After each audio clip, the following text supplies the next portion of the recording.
to see the real scenes in anime. I want to visit also the Tumba talaga ngayon. Sige.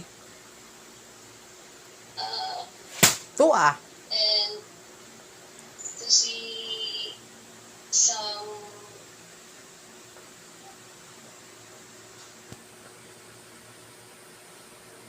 just to see some cherry blossoms in Japan. Yeah, to experience cherry blossoms. Actually, food there is also good, and I heard it is one of the cleanliest place in the world. Oh, and most of the honest people comes from Japan. Thank you so much. How about you, auditor? Would you like to share your idea?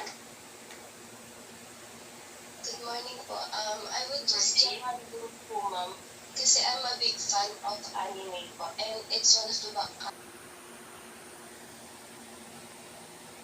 Japan, is it?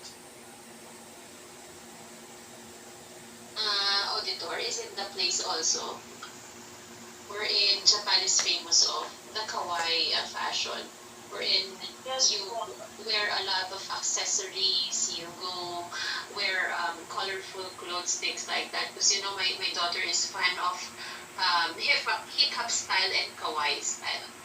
Okay, let us hear some more.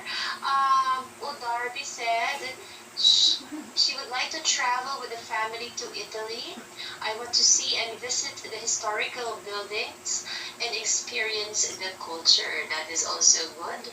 Someone else is raising her hand. Hi, Quintana. Gusto ko New Zealand. Switzerland din. Switzerland at New Zealand, diba? Sila yung parang mga... Maganda. I like the people there and the arts and the museums for the Masyadong nervyoso sa Kenzie. Inusog mo lang yung